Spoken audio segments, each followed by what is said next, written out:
Otro bloque regalón de día viernes, que yo me imagino que vamos a hacerlo a las 11 durante el 2020, pero hoy día, como el señor Víctor Hernández anda tan ocupado escribiendo, en reuniones, está lleno de proyectos, siempre está lleno. Don Víctor Hernández, ¿cómo está? Hola, primer día y ya me está cepillando. No, está agrandado ahora porque ¿cuántos partidos ganados ya han seguido? 3. No, pero la U está todavía en terapia intensiva. No sé. Sí. Se nota el cambio, sí. Es el año pasado el equipo lo que se creaba ocasiones de gol, pero lamentablemente hubo una serie de factores igual, mala suerte, partidos que se podían haber ganado, se deberían y haber se ganado perdían en el último minuto. ¿Cuántos partidos, cuántos goles nos hicieron a última hora, en los descuentos? Parece que este año nos va a tocar sufrir a nosotros. Sí, lo veo complicado, pero Colo Colo se las arregla siempre, así que esperemos que salgan adelante. ¿Cómo se viene el 2020, Víctor? Bueno, tenemos proceso constituyente, está todo un poquito revuelto, pero va a ser un año, además de noticioso, con mucho tema para analizar, ¿eh? Bueno, uno lo percibe como un simple ciudadano y uno tiene tal vez la suerte de poder compartir con gente que es de todos los ámbitos. Entonces hay, por supuesto, mucha incertidumbre, como que todo el mundo está a la defensiva, esperando que pueda pasar algo más grave de lo que ya pasó, entendiendo de que como que hay una cierta resignación y también un hastío de que todos los viernes, por ejemplo, ya va a haber protestas, va a haber marcha. ¿Saben qué? Estamos de acuerdo con lo que está pasando, con las resoluciones, con que hayan cambios, pero ya no queremos más destrucción. Uno lo escucha ya en ambos bandos. Sí. ¿Ah? Como que hay un sopor, o sea, paremos. Creo que llegó el momento de que entendamos, ¿no es cierto?, de que, y esto que yo he escuchado así hace uno no solo percibe, una cosa es percibir algo y otra cosa es cuando gente de distintos sectores políticos, sociales, culturales, de distintas tendencias te manifiestan algo parecido.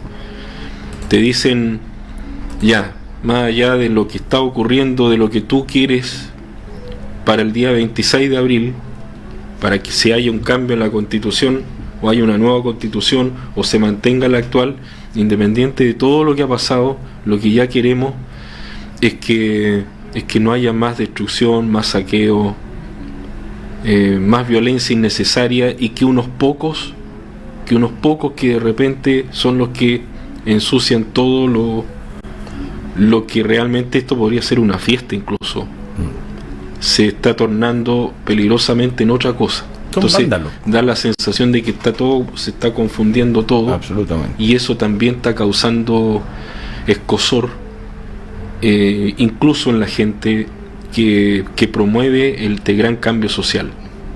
Aquellos que están de verdad con el deseo de que todo esto cambie, es decir, la Constitución que nos legó el gobierno de Pinochet, la dictadura cívico-militar, como se le quiera llamar, hacer una nueva Constitución. Yo me ha tocado incluso compartir con gente que es absolutamente cercanos al gobierno de Pinochet, gente que hoy día son jubilados de las Fuerzas Armadas, y me ha sorprendido el caso de varias personas, suboficiales retirados, que me dicen: la Constitución de Pinochet ya cumplió, hay que cambiar la Constitución, hay que dar también un cambio. Se lo merecen las nuevas generaciones, de una u otra manera, ¿no? Sí.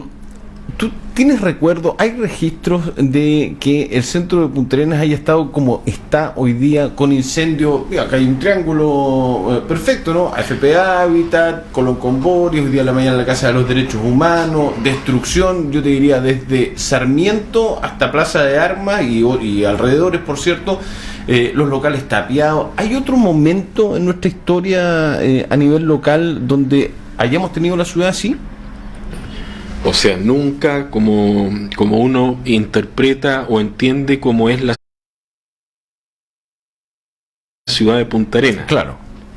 Entendiendo que lo que se ha saqueado, o la destrucción que tú hablas, esencialmente son las dos calles principales de la ciudad. Sí. Porque es curioso, uno va por la calle Errázuriz, está intacta. Intacta. Balmaceda está intacta. José Menéndez está intacto. Uno dice la avenida Colón la destruyeron. Lo que han destruido es lo que es el perímetro, lo que ha sido alterado, el perímetro que va ahí entre Chiloé a Magallanes. Entonces uno dice aquí son puntos neurálgicos, sí, específicos. Me sorprende y me molesta también al mismo tiempo cuando viene gente de afuera, incluso amistades, académicos, gente que viene de afuera, de Santiago, de Valparaíso, de Concepción principalmente, que dicen: Víctor, si aquí no ha pasado nada. En comparación con... Tú vieras cómo está, como si uno no lo viera. Pero tú no sabes lo que ha pasado en Viña, en Valparaíso, en Concepción, me dicen, la destrucción ha sido gigantesca, y no es solamente como nos pasa acá a nosotros en Punta Arenas, que es un sector puntual de la ciudad. Lo que pasa es que este sector puntual es la postal de la región. ¿Ya? Ahora, si uno va más atrás, y por eso que es bueno esto, nosotros tenemos que entender que Punta Arenas no siempre fue esta postal, esta ciudad maravillosa que tenemos. En sus inicios Punta Arenas fue una colonia penal. Tal cual. Lo hemos dicho un montón de veces. Aquí hubo motines gigantescos que destruyeron el poblado completamente. Lo que pasó con el motín de Cambiaso. Y si hubo destrucción, como tú me estás planteando, fue durante los sucesos del motín de los artilleros, donde hubo más de 50 muertos. Imagínate, más de 50 muertos aquí, en un pueblo de 1000 habitantes, 50 muertos es una barbarie. Sí.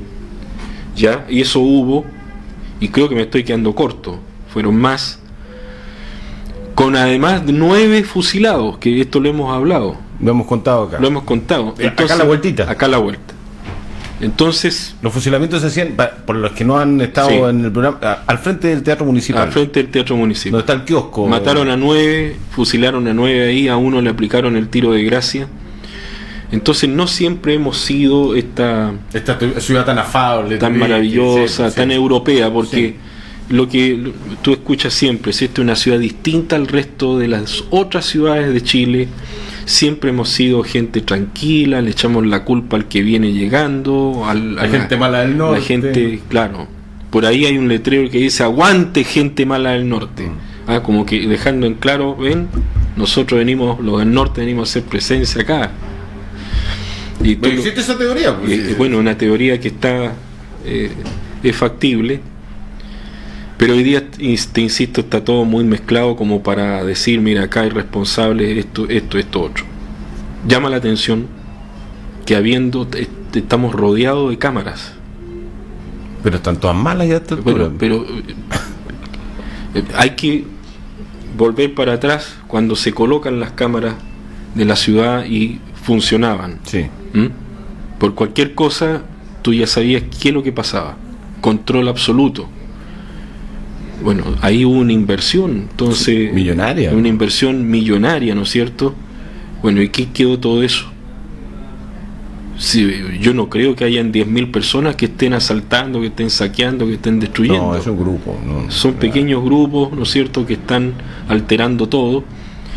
Y que si las cámaras funcionaran y se aplicara la ley, porque uno dice que las leyes, en Chile no se hacen las leyes, no se cumple no se hace lo que se tendría que hacer. Si las leyes están, las leyes existen, lo que pasa es que a lo mejor no se aplican, no se cumplen, pero las leyes están. Lo hace, cómo se le ocurre, si es un Mire, funcionario. se me prendió acá, nada, que está compartiendo justamente lo que estamos conversando con Víctor. O sea, a excepción del motín de los artilleros, sí, Víctor, a excepción de eso y lo que estamos viviendo hoy día, no han habido situaciones similares en la ciudad como lo que estamos viviendo. Han existido revueltas significativas, lo hemos escrito eso. Por ejemplo, en la época de los 100 años atrás, ahora que se van a cumplir el centenario del asalto y saqueo de la Federación Obrera, 1920. En los años anteriores, aquí en Magallanes hubo movilizaciones sindicales gigantescas, donde paralizaba un negocio, se subía 10 pesos el kilo el pan. Ya. Bueno, eso significaba de que toda la Federación Obrera, todos los gremios, paralizaban en conjunto. Paralizaba el comercio, paralizaba la vida productiva del territorio en ese entonces. ¿Qué ocurría? Los obreros después salían a la calle, y no eran 10, no eran 20. Uno dice la CUT está en la calle, la NEF está en la calle. En esa época no existía ni la CUT, ni la NEF, ni nada por el estilo. Ni siquiera había una sindicalización como la conocemos hoy día, pero la Federación Obrera te colocaba 3.000 obreros en la calle que marchaban, que desfilaban y que no dejaban de hacerlo hasta que se conseguían las cosas que se estaban peticionando. O lo que consideraban justo la Federación en ese momento. Por ejemplo, el 30 de diciembre, previo al Año Nuevo de 1918, hubo un movimiento con muertos acá, en pleno centro de la ciudad, y aproximadamente 40 heridos que hubo acá en pleno centro, debido a esta gran concentración de la Federación Obrera, pero que en los primeros días de enero de 1919 se saldó con algo a favor. Se había conseguido, adelantándose a su época, los obreros de Magallanes organizados consiguieron las 8 horas de jornada laboral. Un hito histórico para el país. Para el país. Ya, entonces sí hubo un movimiento importante.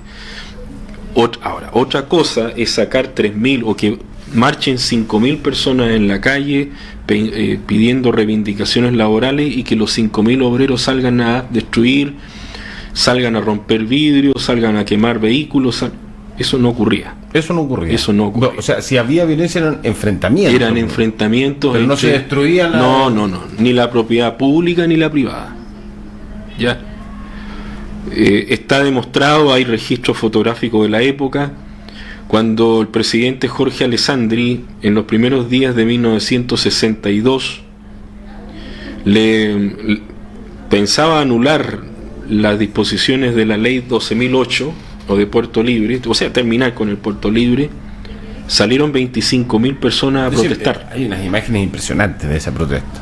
Bueno, 25.000 personas, después se arma una comisión que va a negociar a Santiago, recibido por el ministro de Hacienda, participa incluso el subsecretario del Interior de la época, está Sotero del Río también, que era uno de los ministros que tenía Jorge Alessandri en su época, y finalmente llegan a un acuerdo. Hay un recorte significativo del Puerto Libre. El presidente Alessandri necesitaba sacar dinero para reconstruir las provincias afectadas por el terremoto de 1960, Valdivia, Concepción principalmente, pero el Puerto Libre se mantuvo, se redujo a la mitad, pero quedó el Puerto Libre al menos la mitad de eso. Algo se consiguió. Algo se consiguió, ¿ya?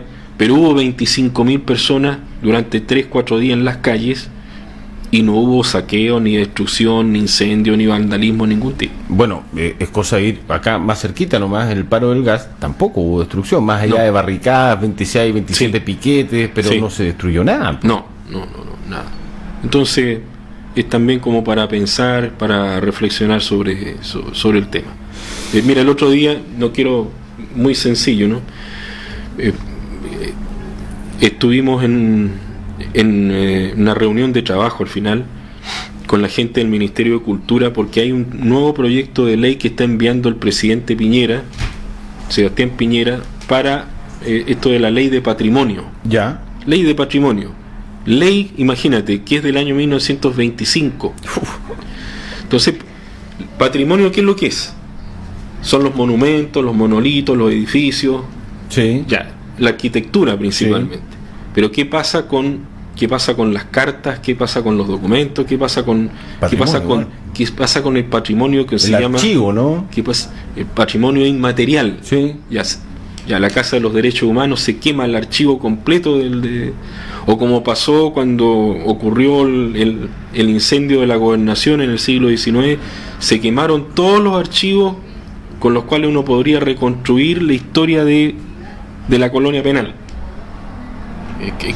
¿Cómo responde frente a un deterioro patrimonial de ese tipo? No hay cómo, casi. No hay cómo.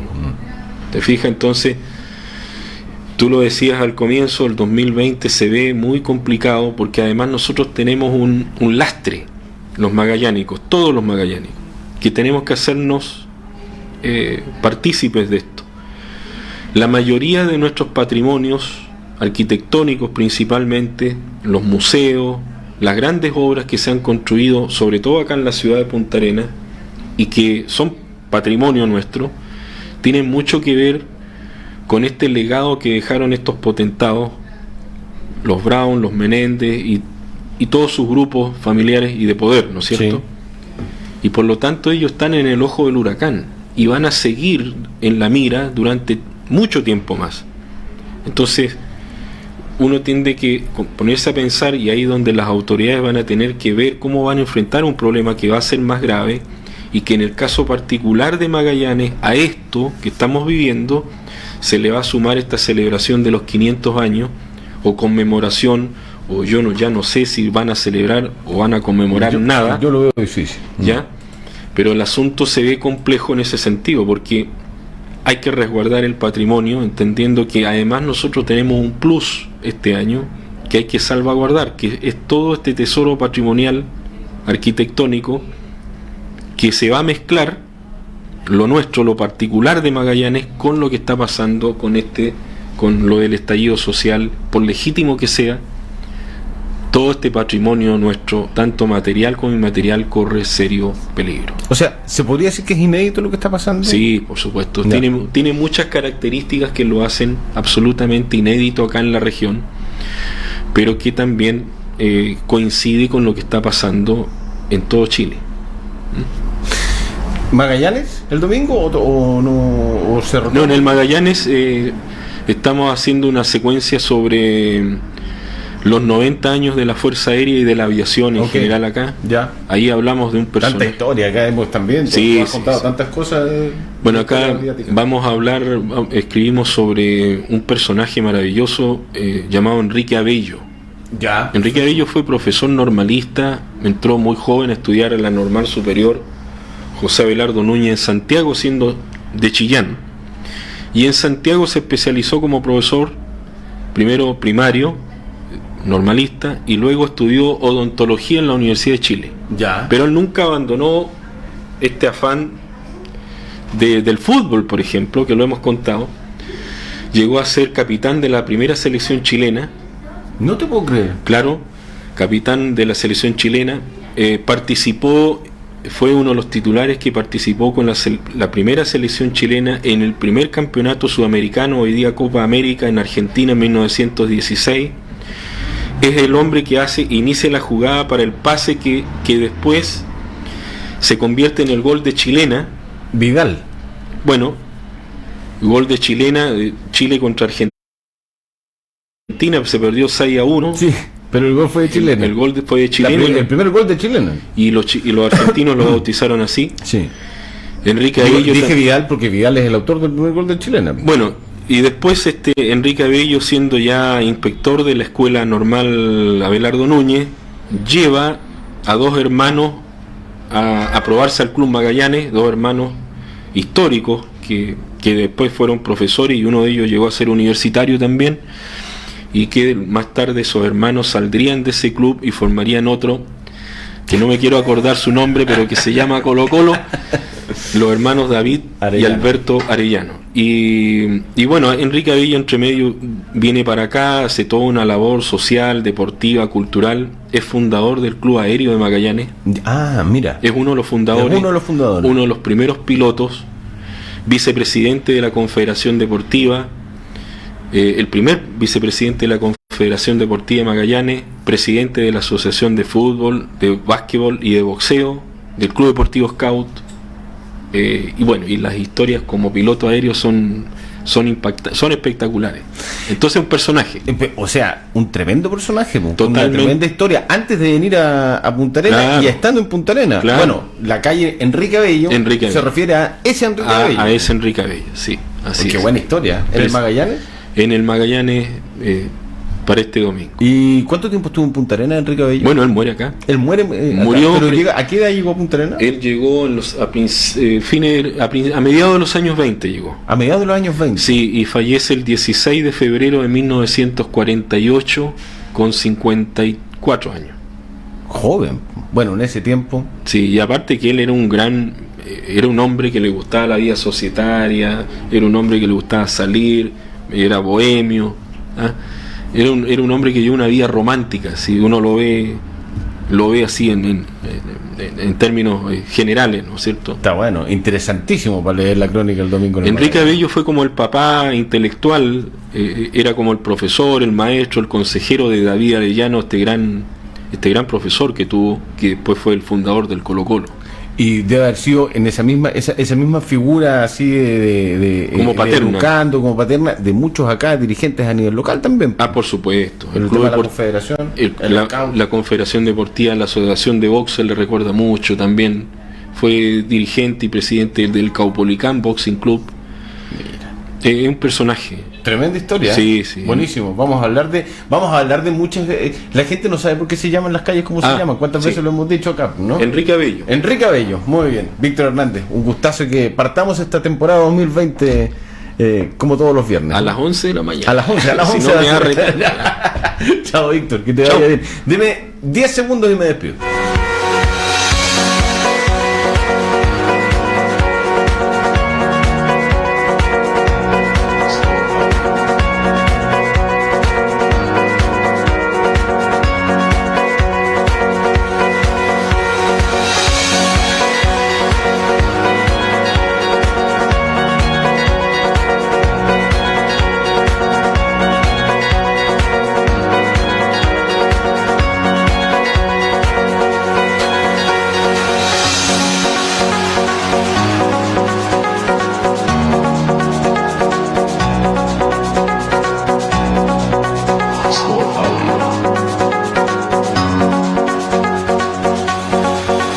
Ya. me pillan hablando al aire con Víctor, ¿ves? Después nos pillan hablando de cosas que no se pueden decir al aire. Chao, Víctor. Chao, chao. Chao, don Christopher. Que le vaya muy bien. Muchas gracias a todos por habernos acompañado en esta primera semana de la temporada 2020 del Buenos Días Región. Gracias a nuestros gentiles, amables e inteligentes auspiciadores. Gracias a todos los que hacen con nosotros este BDR. Gran abrazo para todos. Nos vemos el lunes. Que tengan un gran fin de semana en familia, ojalá. Chao, chao.